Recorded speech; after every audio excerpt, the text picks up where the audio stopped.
તો ખેડામાં અમદાવાદના ગાડવા ગામે સરદાર પટેલના નામ સાથે ચાલતી જમીનના ફ્રોડનો મામલો સામે આવ્યો છે। તો સરદાર વલ્લભભાઈ પટેલના નામે ચાલતી અમદાવાદ તાલુકાના ગાળવાની જમીન સરદાર પટેલના આવાસના 62 વર્ષે ખોટા દસ્તાવેજો બનાવી વેચવાનો મામલો પ્રકાશમાં આવ્યો છે। ત્યારે સરદાર પટેલના અવસાનના 62 વર્ષે ખોટા દસ્તાવેજો બનાવાયા છે અને વેચવાનો પણ આ મામલો સામે આવી રહ્યો છે। ત્યારે વર્ષ 2012માં આ સમગ્ર જમીનને વેચી દીધી હોવાનું કૌભાંડ બહાર આવ્યું હતું। ત્યારે ગાડવા ગામના સરપંચ ચીમનભાઈ ચૌહાણે સમગ્ર બાબતે દિનશા પટેલનું ધ્યાન દોર્યું હતું। ત્યારે હીરાભાઈ ડાભીએ આ જમીન ભૂપેન્દ્રભાઈ ડાભીને વેચી દીધી હતી।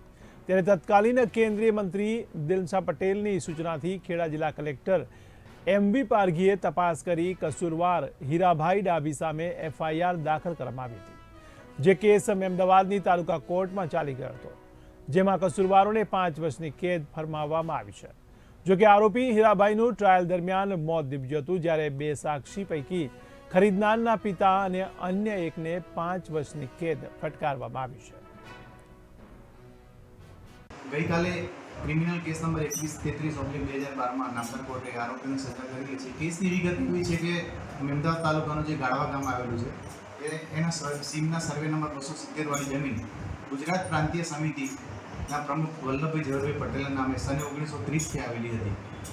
આ જમીન જે ગુજરાત પ્રાંતીય સમિતિ હતી એ અંગ્રેજો સામે લડત કરવા માટે સમાજને માર્ગદર્શન આપતી હતી અને એ આર્થિક રીતે પણ સમાજને સહયોગ કરતી હતી।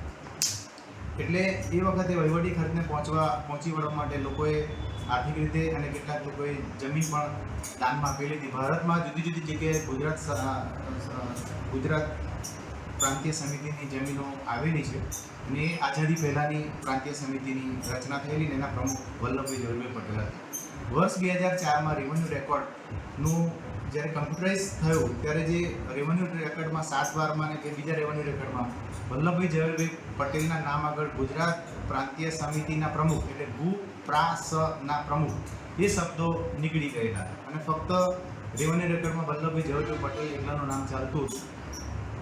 એટલે એનો લાભ આ આરોપીઓએ ગેરલાભ લઈ અને અરાલ તાલુકો કઠલાલના રહીશ ભૂપેન્દ્રભાઈ દેસાઈભાઈ ડાભી, એમના પિતાના કાકા અને એમના વિવાહિત ચારે ભેગા મળી અને કાવતરું કરી અને ખોટું વેચાણ દસ્તાવેજ બનાવેલો